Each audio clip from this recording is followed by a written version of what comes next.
ಅಲೆಕ್ಸಾಂಡ್ರಿಯಾದ ಗ್ರಂಥಾಲಯವು ಪ್ರಾಚೀನ ಲೋಕದಲ್ಲಿ ಜ್ಞಾನದ ಅತ್ಯಂತ ಮಹತ್ವದ ಕೇಂದ್ರವಾಗಿತ್ತು. ಇದು ಕ್ರಿಸ್ತಪೂರ್ವ 3ನೇ ಶತಮಾನದ ಆರಂಭದಲ್ಲಿ ಈಜಿಪ್ಟ್ನಲ್ಲಿ ಸ್ಥಾಪಿಸಲಾಯಿತು. ಮಾನವ ಜ್ಞಾನವೆಲ್ಲವನ್ನೂ ಸಂಗ್ರಹಿಸುವ ಉದ್ದೇಶದಿಂದ ವಿಜ್ಞಾನ, ವೈದ್ಯಕೀಯ, ತತ್ವಶಾಸ್ತ್ರ ಮತ್ತು ಇತಿಹಾಸಕ್ಕೆ ಸಂಬಂಧಿಸಿದ ಲಕ್ಷಾಂತರ ಪಪೈರಸ್ ಗ್ರಂಥಗಳನ್ನು ಇದು ಹೊಂದಿತ್ತು. ಆದರೆ ಇದರ ಪತನ ಒಂದೇ ಘಟನೆಯಾಗಿರಲಿಲ್ಲ.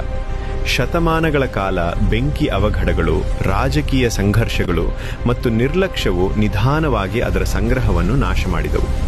ಈ ನಾಶವು ಕ್ರಿಸ್ತಪೂರ್ವ 48ರಲ್ಲಿ ಜೂಲಿಯಸ್ ಸೀಸರ್ ಅಲೆಕ್ಸಾಂಡ್ರಿಯಾದಲ್ಲಿ ನಡೆಸಿದ ಯುದ್ಧದ ವೇಳೆ ಸಂಭವಿಸಿದ ಹಾನಿಯಿಂದ ಆರಂಭವಾಗಿ ನಂತರದ ಅಸ್ಥಿರ ಕಾಲಘಟ್ಟಗಳಲ್ಲಿ ಮುಂದುವರಿಯಿತು.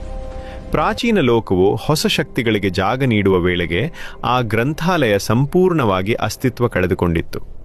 ಜ್ಞಾನ ಎಷ್ಟು ನಾಜೂಕು ಎಂಬುದನ್ನು ನೆನಪಿಸುವ ಇತಿಹಾಸದ ಅತ್ಯಂತ ದೊಡ್ಡ ನಷ್ಟಗಳಲ್ಲಿ ಒಂದಾಗಿ ಉಳಿದುಕೊಂಡಿತ್ತು.